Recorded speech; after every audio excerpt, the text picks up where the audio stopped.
CRPF यानी central reserve police force में आपकी नौकरी करने की इच्छा है और आप काफी लंबे समय से सीआरपीएफ की भर्ती का इंतजार कर रहे थे, तो बॉस ये वीडियो आपके लिए है। हाय एवरीवन, मेरा नाम है नेहा और आप देख रहे हैं एनबीटी टेक एड। आज इस वीडियो में हम बात करेंगे कि सीआरपीएफ में कौन सी भर्ती निकली है और कहां पर निकली है और इसकी डिटेल्स क्या है। तो चलिए भर्ती की पूरी डिटेल चेक कर लेते हैं।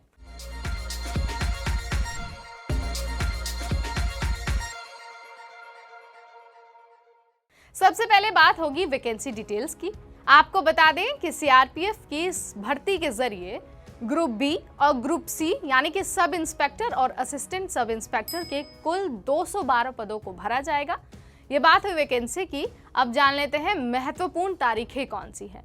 अगर आप इन पदों पर अप्लाई करने के इच्छुक हैं, यानी कि अगर आप सब इंस्पेक्टर और असिस्टेंट सब इंस्पेक्टर पदों पर अप्लाई करना चाहते हैं तो आप ऑफिशियल वेबसाइट पर जाकर अप्लाई कर सकते हैं। इन पदों पर भर्ती के लिए आवेदन की आखिरी तारीख 21 मई है, यानी कि आप 21 मई के बाद एप्लीकेशन फॉर्म नहीं भर पाएंगे।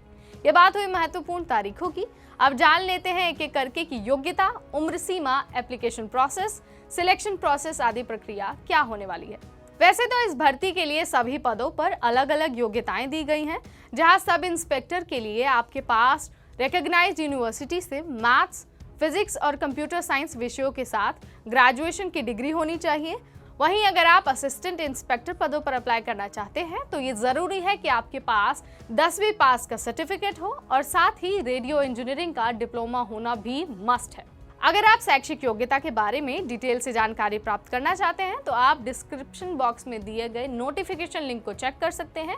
वहां आपको 1 बाय 1 सारी जानकारी उपलब्ध करा दी जाएगी।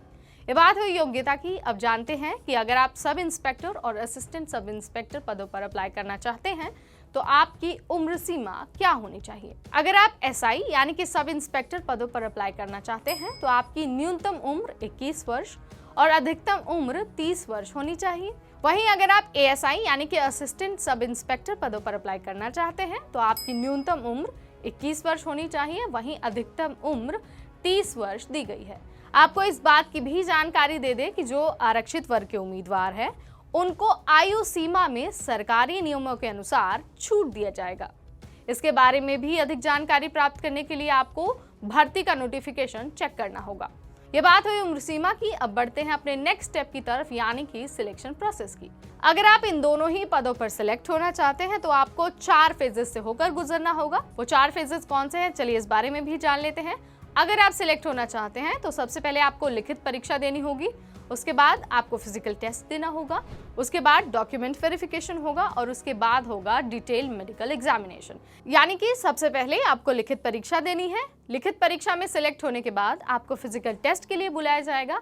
अगर आप उसमें भी सिलेक्ट हो जाते हैं तो आपको डॉक्यूमेंट वेरिफिकेशन के लिए बुलाया जाएगा। अगर आपके सारे डॉक्यूमेंट सही निकलते हैं और आप उस पड़ाव को भी पार कर लेते हैं तो आपको मेडिकल एग्जामिनेशन के लिए बुलाया जाएगा।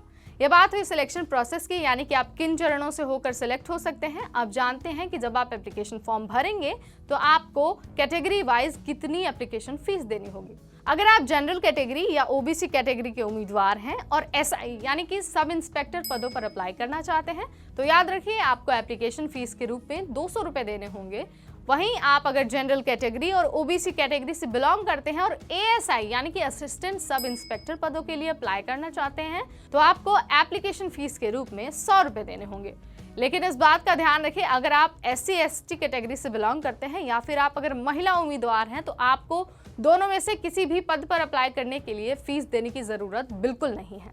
ये बात हुई एप्लीकेशन फीस की। अब जानते हैं सबसे इंपॉर्टेंट पार्ट, जी हाँ, सैलरी की। यानी अगर आप इन दोनोों ही पदों पर सिलेक्ट हो जाते हैं तो आपको कितनी सैलरी दी जाएगी। अगर आप एएसआई पदों पर सिलेक्ट हो जाते हैं तो आपको प्रतिमाह 29,200 रुपए से 92,300 रुपए तक की सैलरी दी जाएगी। वहीं अगर आप एसआई पदों पर सिलेक्ट हो जाते हैं तो आपको 35,400 रुपए से 1 लाख से भी ज्यादा तक की सैलरी मिल सकती है। उम्मीद है सरकारी नौकरी के भर्ती का इंतजार कर रहे उम्मीदवारों के लिए ये वीडियो काफी हेल्पफुल होगा। अगर आप सीआरपीएफ भर्ती परीक्षा के लिए अप्लाई करना चाहते हैं तो आज ही अपना एप्लीकेशन फॉर्म भर दें। याद रखिए 21 मई के बाद आपका एप्लीकेशन फॉर्म स्वीकार नहीं किया जाएगा। अगर आपको ये वीडियो पसंद आया तो आप इसे लाइक और शेयर करना बिल्कुल ना भूलें। और अगर आप ऐसी ही सरकारी नौकरी के बारे में और इन्फॉर्मेशन कलेक्ट करना चाहते हैं तो आज ही सब्सक्राइब करिए हमारा चैनल। तब तक मुझे यानी नेहा को दीजिए इजाजत और आप देखते रहिए NBT टेक एड।